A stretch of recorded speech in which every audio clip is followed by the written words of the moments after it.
On January 30th, 2026, the United States Department of Justice released over 3 million pages of documents, 180,000 images, and 2,000 videos related to the Jeffrey Epstein investigation. This marked the largest disclosure under the Epstein Files Transparency Act, legislation passed with overwhelming bipartisan support in November 2025. The release provides documented evidence of how legal, media, and social networks responded to early investigative reporting between 2010 and 2011. The files reveal a structural pattern: aggressive legal intimidation, public relations coordination, and institutional caution that limited accountability for over a decade.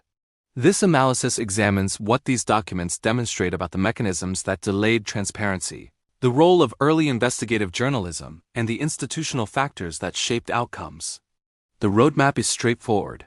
First, the verified timeline of events from 2010 through 2026. Second, the documented responses to early reporting by the Daily Beast. Third, the institutional dynamics revealed in internal communications. Fourth, the analysis of how legal and social networks function to limit exposure. Finally, 3 plausible scenarios for what additional unreleased materials might reveal about prosecutorial decision-making. Between March and July 2010, the Daily Beast published a series of investigative articles by reporter Conchita Sarnoff that documented multiple allegations against Jeffrey Epstein. The reporting detailed a 2007 non-prosecution agreement in which Epstein avoided a 60-count federal indictment and instead served 13 months in county detention on state-level prostitution charges. Court documents cited by Sarnoff included affidavits from multiple individuals describing a recruitment system that operated over several years. Flight logs showing high-profile passengers on Epstein's aircraft were published. The articles named French modeling agent Jean-Luc Brunel as a key figure in the network. All of this information was publicly available by mid-2010, more than 8 years before Epstein's 2019 arrest. The newly released files contain internal communications showing how Epstein and his associates reacted to the Daily Beast's reporting. Emails between Epstein and publicist Peggy Siegel discuss strategies to neutralize coverage. Epstein sent messages to real estate developer Mort Zuckerman, requesting intervention with the Daily Beast's founder, Tina Brown. A 3-page letter from attorney Jay Lefkowitz of Kirkland & Ellis was sent directly to Brown in 2010, threatening defamation litigation.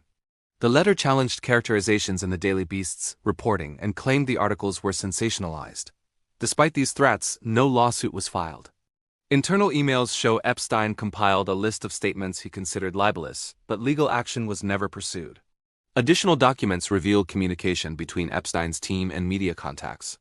Siegel, who organized social events and had professional relationships across New York's media landscape, provided updates to Epstein about newsroom activities. She had previously invited Brown to a dinner that would have included Epstein, Prince Andrew, and filmmaker Woody Allen. Brown declined after learning the guest list, stating in the newly released files that she referred to it as the pedophiles' ball within her newsroom.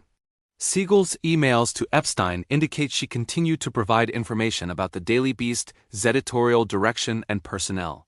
One document in the release shows communication within the U.S. Attorney's Office for the Southern District of Florida. Prior to the Daily Beast's publication, Sarnoff sent a detailed 16-question request for comment to federal prosecutors. Internal emails between assistant U.S. attorneys discussed the inquiry. One unnamed prosecutor wrote to another, "Stuff pending on this, so we can just take the easy way out." The response was, "Our position is the investigation is still open and pending." When questioned further about what remained pending, the exchange ends without explanation. A 2020 Department of Justice review found that former U.S. Attorney Alex Acosta exercised poor judgment in the 2007 non-prosecution agreement, but did not find professional misconduct. The files also document continued social engagement with Epstein after the Daily Beast's series was published. Emails show that multiple individuals continued correspondence and accepted invitations despite the public reporting. One email from businessman Howard Lutnick references plans to visit Epstein's Caribbean property with family members. This occurred after the 2010 reporting had documented the allegations in detail. The documented pattern suggests that social networks did not immediately isolate Epstein following media exposure. Several individuals later stated they were unaware of the full scope of allegations, but internet search results would have surfaced the Daily Beast articles immediately. This leads to the analysis of structural mechanisms. The first factor is legal resource asymmetry. High-profile law firms were retained to issue threat letters to media organizations. These letters carried implicit costs: potential litigation, time-intensive legal review, and reputational risk. For smaller or independent outlets, such threats could deter coverage even when reporting was factually supported. The Daily Beast proceeded with publication because its editorial team, led by Brown and executive editor Edward Felsenthal, had conducted extensive verification. Multiple levels of editorial review were applied specifically because legal action was anticipated. Not all newsrooms had equivalent resources to withstand prolonged legal pressure. The second factor is social network dynamics. Epstein cultivated relationships across finance, academia, politics, and media. Individuals connected to him were themselves embedded in overlapping professional and social circles. The files reveal a favor-bank system in which access, introductions, and logistical support were exchanged. Some sought financial advice or investment opportunities. Others valued access to Epstein's social network for professional advancement or philanthropic connections. Still others used his private aircraft for convenience. The common thread was that these relationships created reluctance to publicly disengage, even after damaging information became available. Disengagement carried social and professional costs within elite networks. The third factor involves prosecutorial decision-making. The 2007 non-prosecution agreement has been extensively analyzed. Federal prosecutors drafted a 60-count indictment alleging conspiracy to procure individuals under 18 for commercial sex acts between 2001 and 2005. The indictment named Epstein and 3 unidentified co-defendants. Instead of proceeding with federal charges, prosecutors reached an agreement allowing Epstein to plead guilty to 2 state-level prostitution charges. He served 13 months in county detention with work release privileges. The newly released documents show internal discussions about media inquiries, but do not fully explain the decision calculus that led to the agreement. Approximately 3 million pages remain unpublished, and it is unclear whether those files contain additional internal deliberations. The fourth factor is timing and media environment. The Daily Beast Zest 2010 reporting occurred before the Me Too movement and before renewed attention to sexual misconduct by powerful individuals. Public discourse about allegations against high-profile figures was different. Victims were often questioned about their credibility and motivations. Legal defenses frequently emphasized consent or claimed that individuals were aware of the nature of arrangements. The newly released Lefkowitz letter to Brown includes language suggesting that individuals involved were not innocent and were engaged in transactional relationships. This framing was more common in 2010 than it would be after 2017. The fifth factor involves institutional caution. Media organizations face legal, financial, and reputational risks when publishing investigative material about powerful individuals. Editors must weigh public interest against potential litigation costs, advertiser pressure, and access to sources. Some organizations declined to pursue the story when offered. Conchita Sarnoff reportedly approached multiple outlets before bringing the material to the Daily Beast. Brown's publication had institutional backing from Barry Diller, whose company IAC owned the Daily Beast. When Epstein's legal team attempted to pressure IAC leadership, Diller did not intervene to stop publication. Not all media organizations had ownership structures that provided equivalent editorial independence. These dynamics created a structural environment in which exposure required sustained effort across multiple domains: investigative reporting that could withstand legal scrutiny, editorial leadership willing to proceed despite threats, ownership that did not capitulate to pressure, and timing that aligned with broader public attention to the issue. The Daily Beast's reporting met these conditions, but did not immediately trigger criminal prosecution or widespread social isolation of Epstein. Significant enforcement action did not occur until 2019, following additional reporting by Julie Brown at the Miami Herald and renewed federal investigation by the Southern District of New York. The newly released documents also reveal the scope of Epstein's information gathering. He maintained correspondence with academics, policymakers, and business leaders. Emails show exchanges about geopolitical topics, economic policy, and scientific research. These communications served multiple functions: establishing credibility, maintaining access, and gathering information that could be valuable in financial or strategic contexts. The files include emails between Epstein and economist Lawrence Summers discussing political topics during the 2016 and 2017 period. The content of these exchanges is mundane, but they illustrate sustained communication networks even after Epstein's 2008 conviction. Another category of documents involves victim statements and police reports.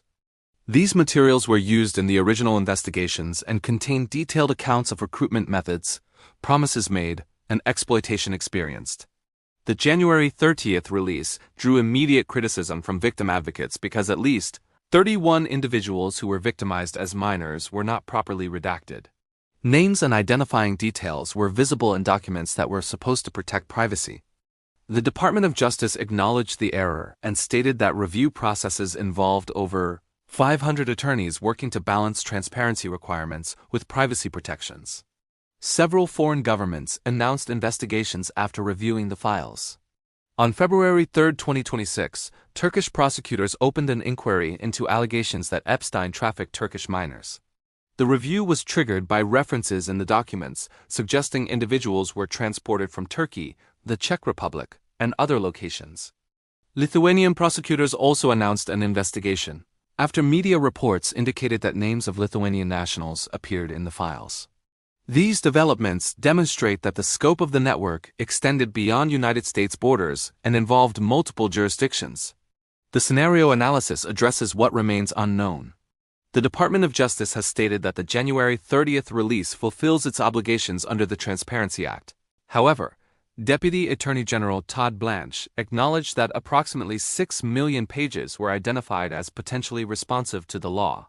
The department released 3.5 million pages and stated that remaining materials were either duplicates, unrelated to the case, or subject to ongoing grand jury secrecy protections. A federal judge ruled in August 2025 that approximately 70 pages of grand jury materials must remain sealed. Congressional members, including Representatives Ro Khanna and Thomas Massie, have requested access to unredacted files to assess whether the department complied fully with the law. Scenario A is that no additional significant information exists beyond what has been released. The remaining materials consist of duplicate documents, administrative records, and items genuinely unrelated to the core allegations.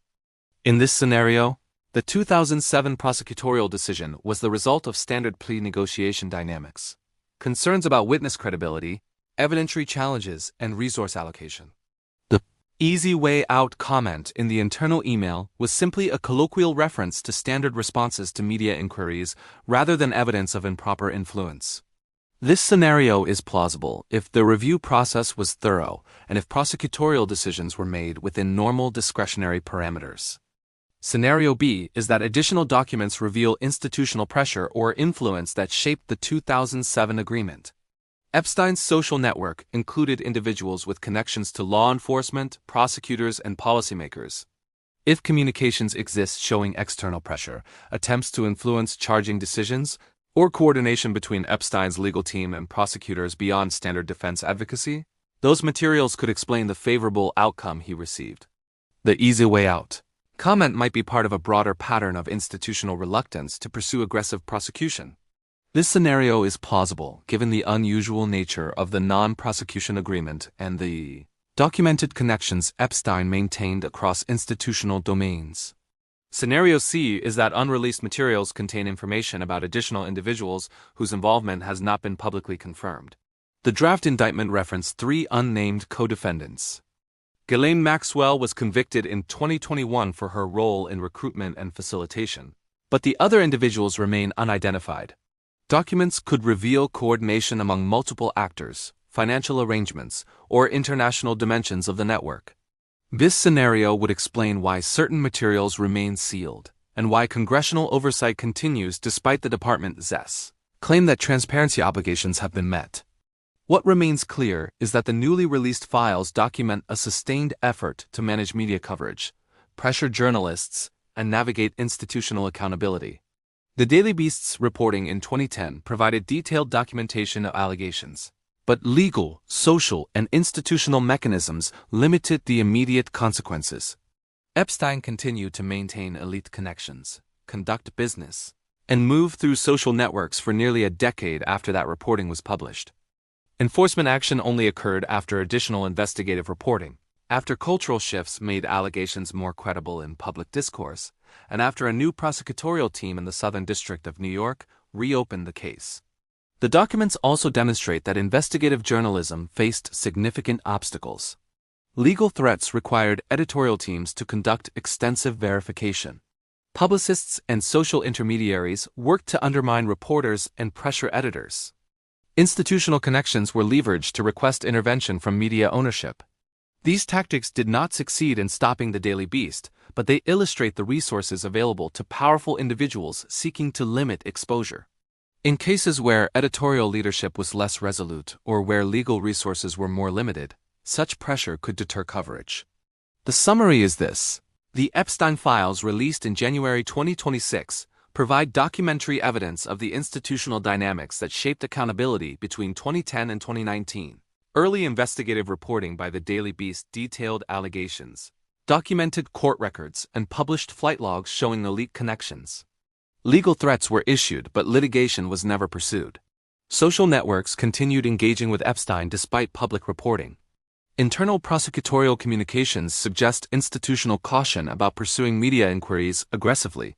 Cultural factors in 2010 made allegations less likely to trigger immediate social or professional consequences.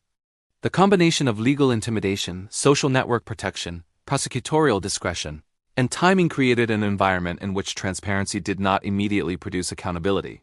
Significant enforcement action required additional reporting, cultural shifts, and renewed prosecutorial focus nearly a decade later. Approximately 3 million pages remain unpublished, and congressional oversight continues. Whether those materials contain evidence of improper influence, additional coordination, or previously unidentified participants remains uncertain. What is documented is a structural pattern in which wealth, legal resources, social networks, and institutional caution created significant barriers to accountability. Investigative journalism eventually contributed to criminal prosecution, but the timeline demonstrates how multiple factors must align for transparency to produce enforcement.